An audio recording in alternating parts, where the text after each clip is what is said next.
Ini saya harus sampaikan karena ini penting dan harus sering disampaikan. Kita ini beragama Islam, kita bersyukur pada Allah, pijakannya Quran, pegangannya Quran, sunnah Nabi yang sahih menurut pemahaman salafus saleh, itu yang kita pegang. Dalam kita menjalani kehidupan ini, apakah kita berakidah, beribadah, berdoa, atau yang lainnya, semua aktivitas kehidupan kita itu harus kita kembalinya kepada Quran, kepada sunnah.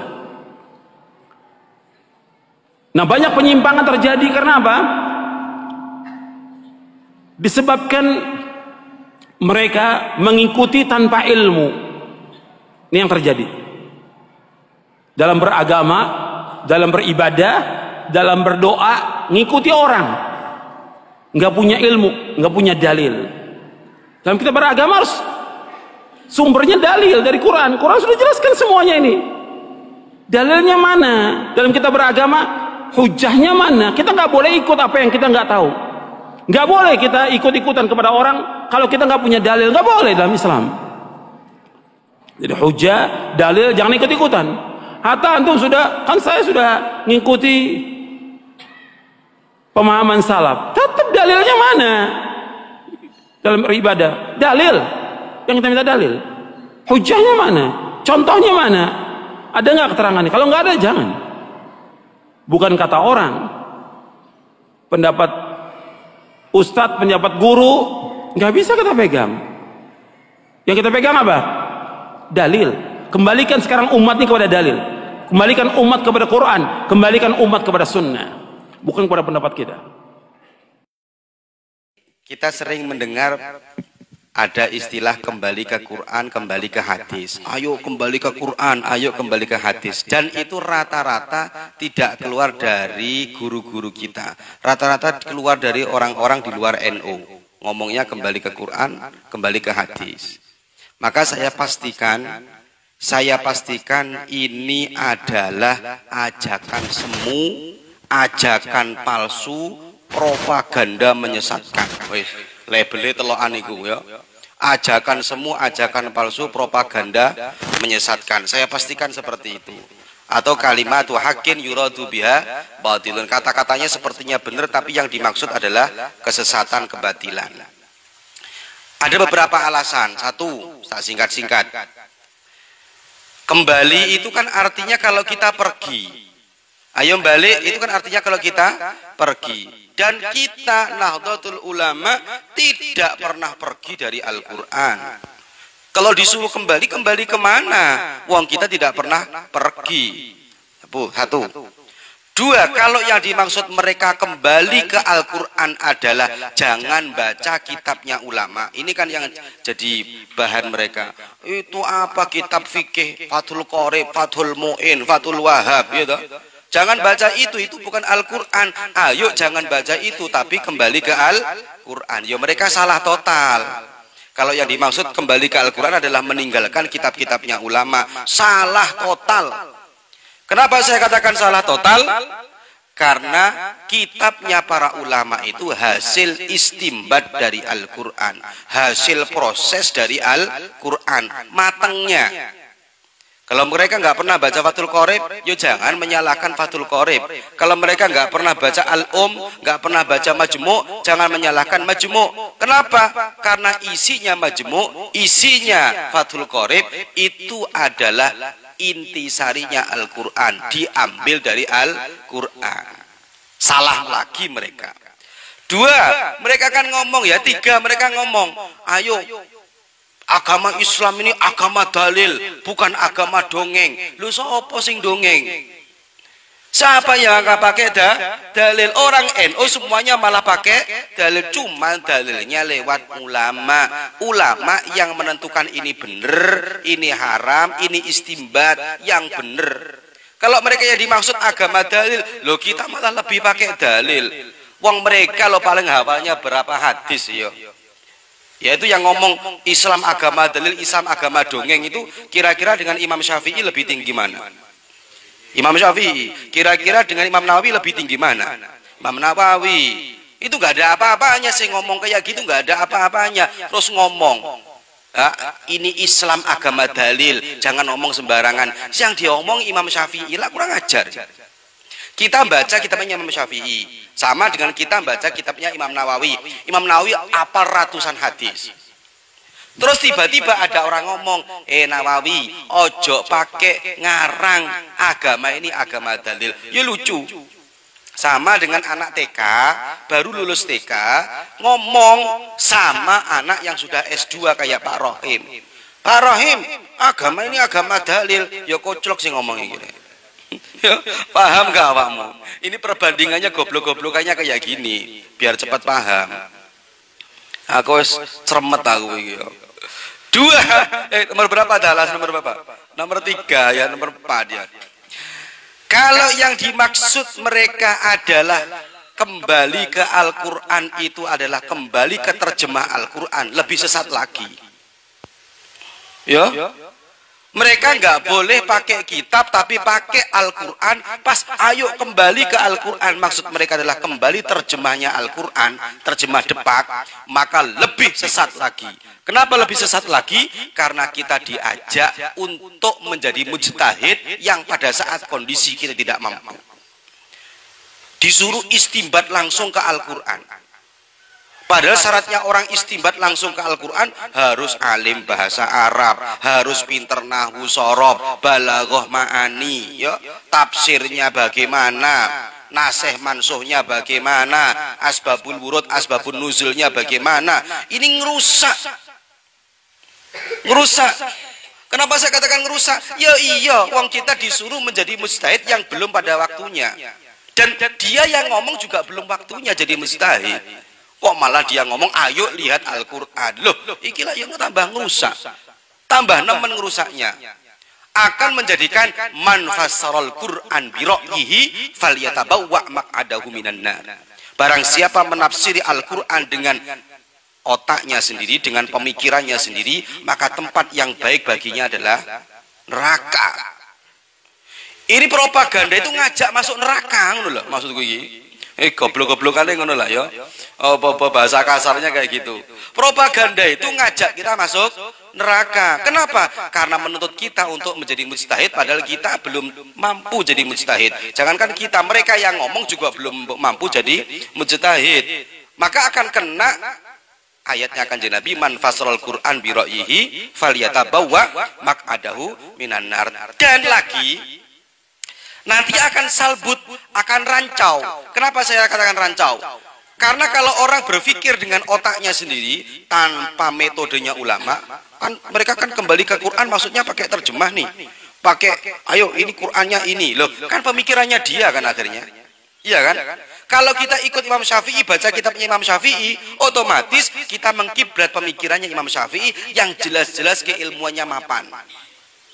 Maka akan terjadi penyesatan kepada sesama orang Islam karena cara berpikirnya tentu tidak sama dalam menafsiri Al-Quran. Sehingga contoh yang paling mudah, surat Az-Zumar ayat 3. Ayat yang ditujukan untuk orang kafir, akhirnya dia katakan untuk orang Islam. Contoh itu loh, mana'buduhum illa liyuqarribuna zulfa. Saya tidak menyembahnya kecuali hanya untuk mendekatkan saja kepada Allah. Itu ayat untuk orang kafir, kemudian dibuat dalili orang Islam yang tawasul. Ya rusak sudah mereka kan. Akhirnya kan menyesatkan, mengkafirkan. Dari sini, dari propaganda kembali ke Quran, kembali ke hadis, yang mereka katakan ini adalah agama dalil. Agama dalil, sehingga dia berani menyesatkan orang. Lah ini akhirnya imbasnya. Ayat yang mestinya untuk orang kafir diarahkan untuk orang Islam. Tawasul apa haram? Haram. Apa? Bahkan kafir. Pakai ayat mana'buduhum illa liyuqarribuna zulfa. Ayat ini diturunkan asbabun nuzulnya, asbabul wurudnya untuk orang, asbabun nuzulnya ya, untuk orang kafir, tapi didalili, dibuat dalil untuk orang Islam yang tawasul. Rusak semuanya. Wis, cara berpikirnya rusak, ajakannya palsu, propaganda menyesatkan, ajakan semu, ngajak masuk neraka. Ayo, wis. Makanya kalau ada orang kayak ngomong kayak gitu, dari kiai-kiai kita nggak pernah kok ngomong kayak gitu ya. Saya nggak pernah dengar dari kiai saya Lirboyo ngomong, ayo kembali ke Quran, nggak ada. Saya nggak pernah dengar dari kiai-kiai kita Genggong, Sidogiri, ya. Terus Suniyah, mana lagi? Mana saja sudah. Sarang nggak pernah. Nurul Jadid nggak pernah ngajak kembali ke Quran. Mereka yang baru tahu tentang Quran aja sih ngomong kayak gitu. Rusak ini semua sudah. Paham ya? Ini minimal lah beberapa ini menjadikan kita padang, jelas bahwa ajakan mereka itu ajakan semua. Masalah pertama, masuk ke bab ikhtilafnya. Saya langsung cepat. 1.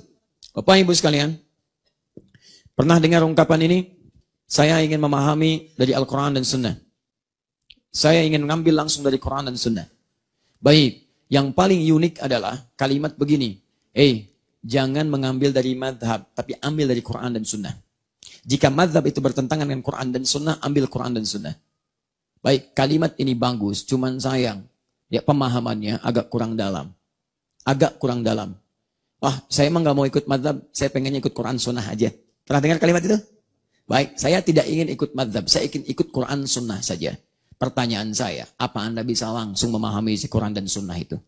Ketika Anda ingin memahaminya, pasti Anda akan melewati jalur di antara 4 yang ini. Lihat rumusan tadi. Apa yang disampaikan Nabi ke sahabat, ke tabi'in, ke semua, dihimpun di sini. Ya, jadi kalau Anda ingin mendapatkan referensi ke sini, Anda nggak akan bisa langsung kecuali lewat sini. Ayo, saya mau tanya Anda. Ketika Anda ingin mengambil sunnah, apakah pernah Anda berjumpa dengan Nabi? Saya pengen langsung dari sunnah saja. Kapan Anda berjumpa Nabi? Mimpi aja belum tentu ketemu Nabi. Ya, ada kok dari Al-Bukhari. Al-Bukhari saja jalurnya lewat sini. Al-Bukhari itu madhabnya Syafi'i. Syafi'i belajar beliau. Jadi mengambil referensi dari sini. Bahkan beberapa hadisnya diambil dari Al-Muwatta'nya Imam Malik. Imam Malik menulis kitab Al-Muwatta', kitab hadis pertama. Isinya 100.000 hadis. Dari 1.000 riwayat. Konon dituliskan sebanyak 40 tahun. 40 tahun dituliskan. Disampaikan Al-Muwatta', kitab pendahuluan. Hadis-hadisnya dikumpulkan. Al-Bukhari pun mengambil sebagian dari sini. Jadi Imam Al-Bukhari saja mengambil riwayat dari sini. An-Nasai juga sama. Asy-Syafi'i. At-Tirmidzi mengambil dari Asy-Syafi'i. Rata-rata semuanya hampir mengambil dari sini. Bahkan persoalan dari sifat akidah, Imam Abu Hanifah sudah membuat kitab Tauhid pertama dikenal dengan Fikih Akbar. Beliau bukan cuma ahli fikih. Tidak hanya ahli hadis. Ini termasuk ahli kalam. Ahli Tauhid. Dan dikenal dengan kecerdasannya dalam nalar akal. Seorang yang pernah menghancurkan dari sejak kecil argumentasi orang liberal di masa lalu. Kalau liberal yang sekarang itu agak terlambat. Bukan cuma agak, tapi sangat terlambat. Dan ketinggalan, dan kemampuannya jauh sekali. Orang liberal dulu itu bisa hafal Quran, hafal hadis. Orang liberal sekarang baca Quran aja belum tentu bisa. Ya. Ada kok di Quran, ya, di surah An-Nur, ayat ke-30. Ayat tentang LGBT. Buka, nggak ada. Buka, nggak ada. Ya. Dan suruh baca aja belum tentu bisa. Ya, liberal dulu itu hafal Quran. Datang, nantang orang se-Irak. Ditantang, siapa yang berani dengan saya ulama? Masya Allah. Debat, gak ada yang bisa jawab. Di antara pertanyaannya, bagaimana Allah berbuat adil dalam memberikan hukuman dan pahala di akhirat nanti? Maksudnya apa? Allah menghukum makhluk termasuk setan, iblis dengan neraka. Neraka diciptakan dari api. Sedangkan setan dibuat dari api juga. Setan iblis dari jin. Quran surah 18 ayat 50. Ya wa idh qulna lil malaikati isjudu li adama fasajadu illa iblis kana minal jin. Jin diciptakan juga dari api. Quran surah 15 ayat ke-27. Wal janna khalaqnahu min qablu min naris samum. Di mana letak keadilan Allah? Lihat, jin diciptakan, setan iblis dari api. Disiksanya pakai api lagi, ya nggak ada rasanya. Coba lihat, dari api, setan dicipta dari api, dikembalikan ke api, disiksa pakai api, ya itu memang modal dia. Ya, di mana letak keadilan Allah? Susah orang jawab. Abu Hanifah senyum aja. Masya Allah. Coba sini, saya beritahu. Begitu datang, pak, ditampar. Kenapa pukul saya? Saya kan minta jawaban, bukan minta pukulan. Sakit. Tunjukkan sakitnya di mana. Di sini. Di pipi. Iya, terbuat dari apa? Kulit. Tangan saya dari apa? Kulit. Kulit dengan kulit bisa sakit. Tangan saya dari kulit, pipi Anda dari kulit. Dan tidak menghilangkan rasa sakit itu. Jangan sampai Anda pahami setiap dengan jenis yang sama bisa terasa sakit. Setan dikembalikan kemana? Ke api dengan api yang berbeda dengan sifat penciptaannya. Maka kalau Anda ingin coba silahkan saja katanya. Abu Hanifah. Dan ini Bu, Saya syaratkan kepada ibu dan ayah teman-teman sekalian, cobalah bersikap seperti orang tua Abu Hanifah. Ini anaknya pengusaha, anak pedagang, anak tukang kain, kayanya luar biasa. Tapi bukan berarti dengan kekayaan itu menjadikan cukup untuk mendidik anak, dipahami yang penting sudahlah, harta sudah ada. Tidak. Orang tuanya berpedoman, walaupun hidup berkecukupan, anak kita masih dekat dengan Allah Subhanahu wa taala. Secara singkat, dididiklah ini dititipkan pada para ulama. Tapi kisah yang paling indah adalah kisah bagaimana melahirkan seorang Abu Hanifah ini. Ya, teman-teman sekalian, ayahnya Abu Hanifah itu luar biasa, saleh, dekat dengan Allah dan sebagainya. Itu kalau terlalu lama lah kalau dibahas. Singkatnya, kalau ingin jadi anak yang saleh, maka orang tuanya itu harus jadi soleh terlebih dahulu. Mustahil Anda mengharapkan anak yang soleh kalau orang tuanya tidak soleh terlebih dahulu. Di bagian pertama. Nah, ini Abu Hanifah menyebar kemudian Imam Malik, Imam Syafi'i, Imam Ahmad bin Hanbal. Lihat baik-baik, Anda kalau kemudian ingin belajar Al-Quran dan Sunnah, mustahil kecuali lewat jalur yang di sini. Bagaimana hadis bisa datang? Dari Imam Al-Bukhari. Al-Bukhari lewat mana? Dari Imam Malik, lihat sebagiannya. Dari ahli hadis yang lainnya. Urutkan, kembali sampai sini. Di mazhab itu satu, jangan dipahami sebagai kelompok. Maksudnya kalau saya ikut kelompok Abu Hanifah, saya termasuk kelompoknya Hanafi. Kelompok. Sehingga ketika dipahami kelompok, munculnya fanatis. Fanatisme itu yang dilarang. Fanatisme kalau dipertahankan, itu yang salah. Bahkan imamnya sendiri mengatakan, semua ini kompak. Abu Hanifah, Imam Malik, Asy-Syafi'i, Imam Ahmad. Mereka mengatakan, kalau dari pendapat saya, bertentangan isinya, atau lemah dibanding Al-Quran dan Sunnah, maka tinggalkan pendapat saya, ambil pendapat yang sesuai dengan Al-Quran dan Sunnah. Masing-masing saling memuji, masing-masing saling mengangkat. Tidak ada yang menjatuhkan satu dengan yang lainnya. Anda pernah dengar enggak Imam Abu Hanifah ditahdir oleh Imam Malik? Imam Asy-Syafi'i nahdir Imam Ahmad. Pernah dengar? Gak ada. Yang lain selalu mengakui, saya mungkin ada kekurangan. Yang lain ada kelebihan. Ambil pendapat orang lain sepanjang lebih. Tinggalkan pendapat saya kalau kurang, tidak sesuai. Dan seterusnya. Jadi teman-teman sekalian, ketika Anda ingin kembali ke sini, maka Anda akan melewati fase ini. Tapi ingat, yang dilarang adalah fanatis yang berlebihan. Jadi kalau pendapat gak sesuai dengan Imam Syafi'i, saya gak mau ambil. Kalau gak sesuai dengan Imam Ahmad, saya gak mau ambil. Padahal nanti dalam fikih ada yang disebut muqaranah. Perbandingan mana yang paling sesuai diterapkan di tempat yang maslahatnya sama. Mungkin satu tempat yang paling maslahat pendapat Imam Abu Hanifah. Karena itu di Pakistan, di India, sebagian di Cina yang diterapkan yang ini. Karena sesuai dengan konteks kehidupan mereka. Itu yang diambil. Sebagian ada yang dengan menggunakan Syafi'i. Dulu, nah ini masalah kedua. Anda pernah mendengar kalimat ini? Kalau bukan dari Madinah, jangan diambil. Ustadznya dari mana? Libya. Nggak sunnah. Yang sunnah itu dari Madinah. Nggak sunnah. Sunnah itu dari Mekah. Nggak sunnah. Sunnah itu dari Mesir. Dari macam-macam. Lihat teman-teman sekalian. Anda terjebak di situ. Ya, saya tidak mengecilkan yang lainnya. Semua orang baik. Lihat baik-baik. Masih ingat tadi kata saya?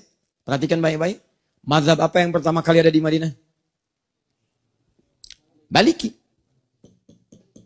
Hidup di Madinah. Tumbuh di Madinah. Berkembang di Madinah. Mengajar di Madinah. Sampai wafat di Madinah. Sampai Harun ar-Rasyid. Ya rahimahullah pernah meminta mazhab ini dipraktekkan di dunia. Ayo jadi pedoman seumat seluruhnya. Ketika beliau jadi khalifah, kata Imam Malik jangan karena setiap tempat punya kekhasan yang berbeda. Dipraktekkan di Madinah. Semua itu pakai pendapat Imam Malik saat di Madinah. Dalam kekhalifahan Harun ar-Rasyid dipraktekkan mazhabnya Imam Malik. Jadi di Madinah dulu itu pakai pendapatnya Imam Malik. Di antaranya apa ciri khasnya? Misal kalau salat dia tidak menggunakan basmalah langsung alhamdulillahirabbil alamin, enggak sir lagi. Tarawihnya bukan 11, bukan 23 lagi. Sampai 36. Sampai 39 dengan witirnya. Coba lihat. Ya, yang paling indah misalnya, yang kunut, ada kunut. Imam Malik kunut. Malik kunut, cuman kunutnya sebelum ruku, bukan setelah ruku. Ya, mengambil hadis yang lain. Sebelum ruku, di rakaat yang kedua, kunut. Kunutnya sir. Di ahli Madinah praktekkan itu. Dan banyak sekali pendapat-pendapat Maliki dipraktekkan. Cuman ketika penguasa berganti, yang pegang kepemimpinan berganti dengan kebijakan yang ada, kemudian mereka terapkan mazhab-mazhab sesuai dengan masanya. Misal sekarang, pendapat Imam Malik, mazhab Imam Malik tidak diterapkan di Madinah. Generasi King Saud sekarang menerapkan sesuai dengan maslahat yang mereka pandang, gunakan mazhab Imam Ahmad. Maka jadilah Hambali sekarang.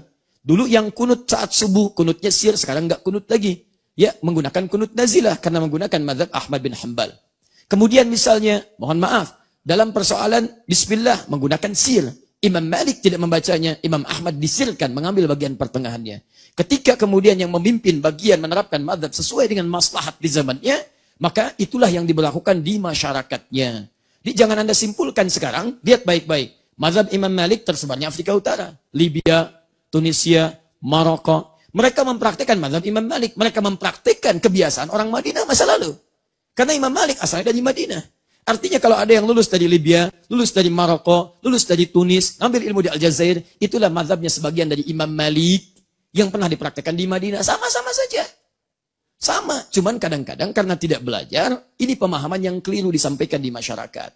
Adalah kemudian orang tidak tahu.